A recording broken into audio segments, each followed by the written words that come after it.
প্রাকৃতিক পরিবেশে ঘেরা বিহার আর ঝাড়খণ্ডের মাঝে অবস্থিত এই ছোট্ট অঞ্চলটির নাম হলো শিমুলতলা, বাঙালির অতি পরিচিত হাওয়া বদলের শিমুলতলা। হাওড়া থেকে শিমুলতলা যাওয়ার একটাই ট্রেন 13029 মোকামা এক্সপ্রেস, যেটি রাত্রি 11:20 ছাড়ে এবং শিমুলতলায় গিয়ে পৌঁছায় সকাল 6:30। তো দেখতে দেখতে আমাদেরও ট্রেন পৌঁছে গেছে প্ল্যাটফর্ম নাম্বার 6-এ। তো চটপট আমরা ট্রেনে উঠে পড়ি।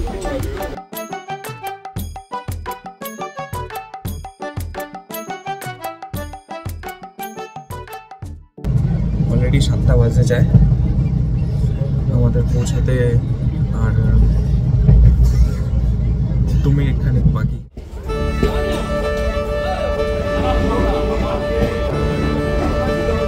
ঠান্ডা ঠান্ডা।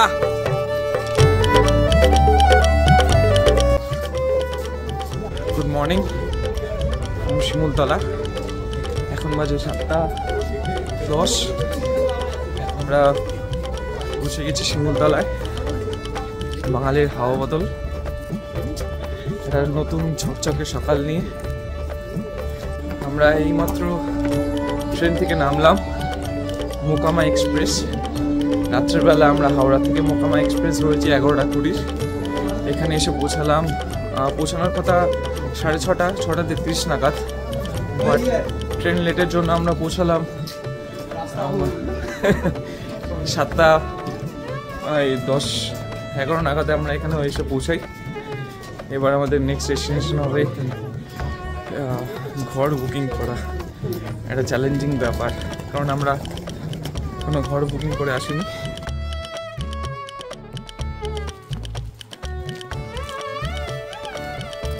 হাঁটতে হাঁটতে একটা সুন্দর বাড়ি দেখতে পেলাম।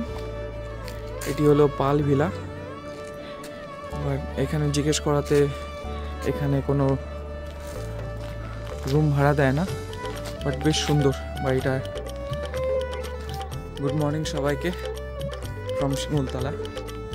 তো অনেকটা রাস্তা হেঁটে অনেক খুঁজে আমরা এই ভিলাটা বুক করলাম, মুখার্জি ভিলা। তো আজকে রাতটা আমরা এখানেই কাটাবো। এখানে আমরা 2 দিনে 1000 টাকা করে দুটো রুম নিলাম, 2000 টাকা আজকে আর কালকের জন্য। বেশ সুন্দর বাগান বিলাস জায়গা।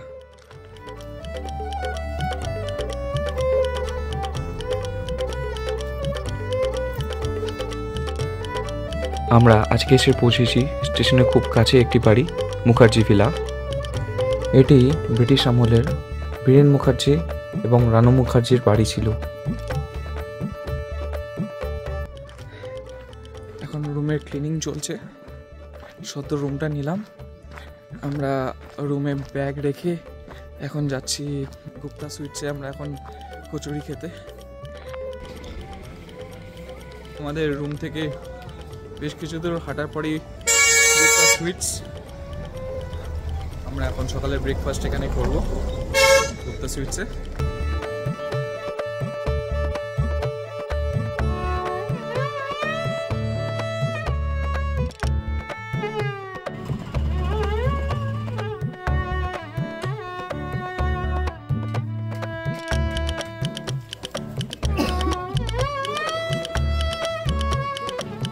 তো সকাল সকাল গুপ্তা সুইটসে খাস্তা কচুরি দিয়ে নাস্তা শুরু করলাম। এখন সকালে ব্রেকফাস্ট সেরে এখন দুপুরের বাজার করতে বেরোবো আমরা। দেখি দুপুরে কি পাওয়া যায়। এসে এখানে যদি বাজার করতে চান তো বাজার স্টেশনের কাছেই বাজার পেয়ে যাবেন। বাট মাছের বাজার আর মটনের বাজার করতে হলে একটুখানি হেঁটে একটু বেশি দূর আসতে হবে রেল চকের সামনে। তো এখানে রেল চকের সামনে একটাই মাছের দোকান পেলাম। এটা হলো রেল লাইনের ক্রসিংয়ের সামনেই এই মাছের দোকানটা। আর মাংসের দোকান আজকে বন্ধ আছে, মটনের দোকান।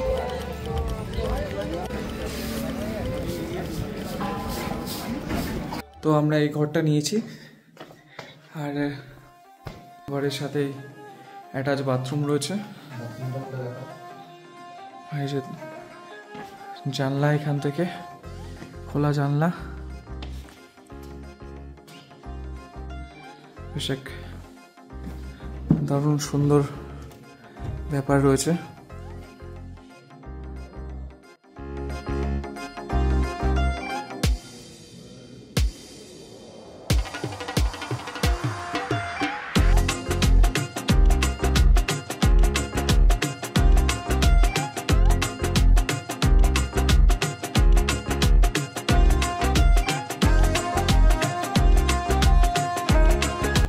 বেশ দারুণ পরিষ্কার রুম, পায়খানা বাথরুমও ক্লিয়ার। এটা হলো পায়খানা বাথরুম, বেশ ক্লিয়ার আছে। বেশ পুরনো দিনের একটা ভাব রয়েছে ঘরগুলোর মধ্যে, বেশ সুন্দর আসবাবপত্র রয়েছে। উপরে একটা ফ্যান আছে, গরমকালে যখন আসবেন। আমরা যদিও শীতকালে এসেছি, ফ্যানের কোনো প্রয়োজন নেই। এই ঘরের সাথে এই অ্যাটাচ বাথরুম রয়েছে, সবকটা ঘরের সাথে অ্যাটাচ বাথরুম আছে।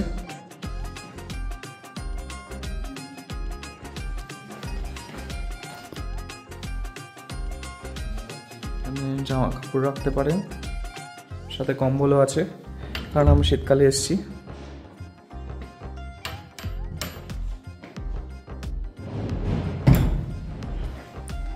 আর এটা হলো হল ঘরের মতো। এই দিদি দাদা মিলে রান্না করছে আমাদের আজকের লাঞ্চ।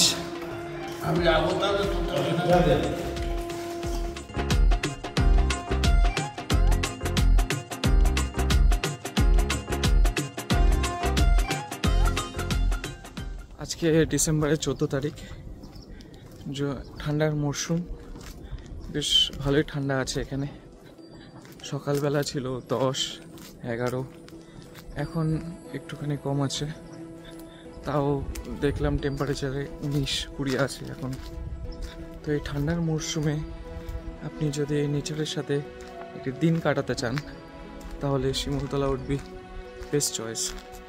শিমুলতলা বিহারের জামুই ডিস্ট্রিক্টের একটি গ্রাম, একটি ছোট গ্রাম, 10,000 বর্গ কিলোমিটারে ছড়িয়ে। খুব কম সংখ্যক জনবসতি আছে এখানে। চারিদিকে যেদিকে তাকাবেন পুরনো বাড়ির ভগ্নাংশ। জনবসতি খুবই কম বললেই চলে। শহরের কোলাহল থেকে দূরে এই ছোট্ট দূষণমুক্ত স্বর্গীয় স্থানটি বাংলা জমিদারেরা এক বিশাল জমি কিনে এখানে অনেক বাংলো তৈরি করেছিল। ব্রিটিশ আমল থেকেই জমিদার, লেখক, বিশিষ্ট ব্যক্তিরা এখানে শান্তি ও আরাম খুঁজতে আসতেন। রবীন্দ্রনাথ ঠাকুর, শরৎচন্দ্র চট্টোপাধ্যায় এবং শ্রী বীরেন সরকার সহ বহু প্রখ্যাত ব্যক্তি এখানে একসময় সময় কাটিয়ে গেছেন।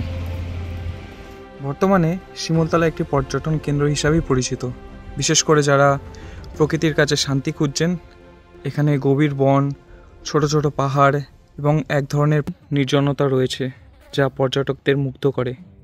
এছাড়া শিমুলতলার কাছাকাছি রয়েছে একাধিক পর্যটন স্থান। শিমুলতলা তার মনোরম পরিবেশ, নির্মল বাতাস এবং স্বাস্থ্যকর আবহাওয়ার জন্যই সুপরিচিত। একসময় বিহারের দার্জিলিং বলা হতো একে, কারণ এর জলবায়ু এবং সৌন্দর্য মানুষকে পাহাড়ি অঞ্চলের স্মৃতি মনে করিয়ে দেয়।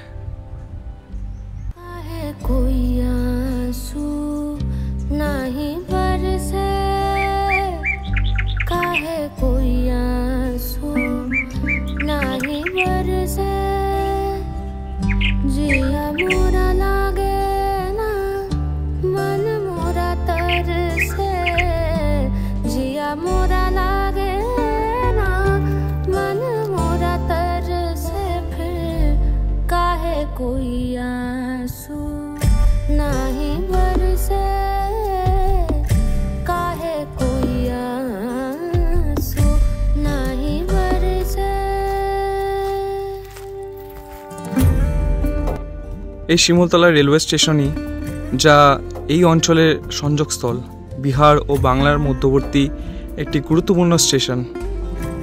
শিমুলতলার মনোরম পরিবেশে আজও বহু মানুষের মন যেন জয় করে চলেছে। আপনারা হয়তো সবাই জানেন শিমুলতলা ও তার প্রাকৃতিক সৌন্দর্য এবং শান্ত পরিবেশের জন্য একটি চলচ্চিত্র নির্মমতার কাছে বরাবরই জনপ্রিয়। শিমুলতলা তার প্রাকৃতিক দৃশ্য এবং নির্মল পরিবেশের জন্য বহু চলচ্চিত্র ছবি তার গ্রামীণ প্রাকৃতিক দৃশ্যের জন্য একটি আদর্শ প্রেক্ষাপট হিসাবে ব্যবহৃত হয়েছে। বাট সময় যত পেরিয়েছে আর এখানে শুটিংয়ের সংখ্যাও ততটাই কমেছে, সেরকম আর এখানে শুটিং হয় না। কালকে আমরা রেখেছি, আমরা সব জায়গায় ঘুরে দেখবো। একটা টোটো বুকিং করেছি অলরেডি, একজনকে বলেছি, তো সে কালকে আসছে।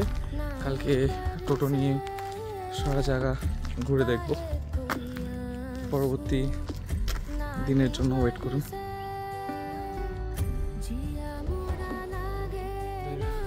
দুপুরে লাঞ্চ,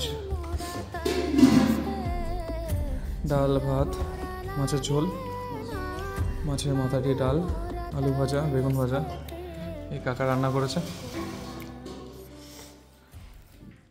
অবশেষে বিকাল হয়ে এলো। তো আপনাদের বলে দিই এই মুখার্জি ভিলাতে আসবেন কিভাবে বুকিং করবেন।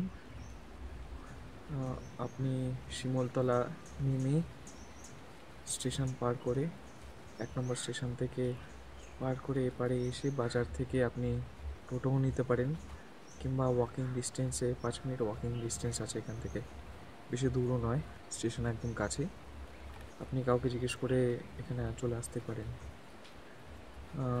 এখানে ঘর প্রতি 1000 টাকা করে আমাদের বলল।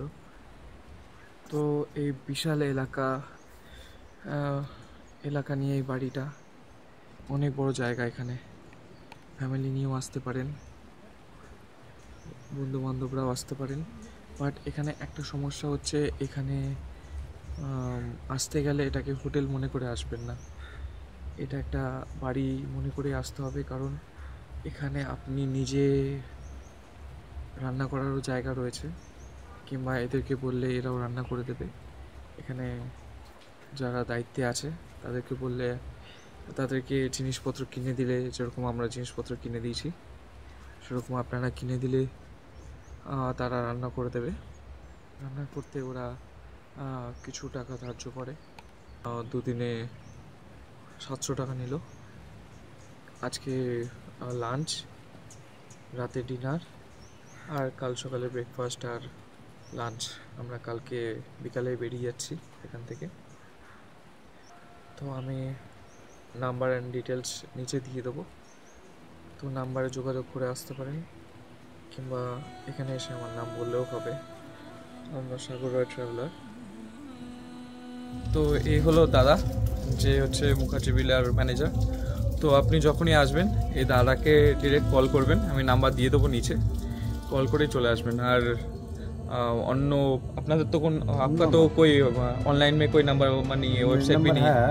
82521836 करके। अच्छा ऑनलाइन में है? हाँ ठीक है, तो डायरेक्ट आप कॉल करके চলে আসবেন দাদার কাছে। থ্যাংক ইউ দাদা। তো ইনি ছিলেন পান্ডেজি, যার নাম্বার আমি নিচে মেনশন করে দিয়েছি। আজকের দিনের জন্য এইটুখানি। পরবর্তী ব্লগ দেখতে ভুলবেন না। পরবর্তী ব্লগ দেখার জন্য অবশ্যই লাইক, শেয়ার অ্যান্ড সাবস্ক্রাইব করে দেবেন, আর নিচে কমেন্টে মেনশন করে দেবেন কেমন লাগলো ভিডিওটি।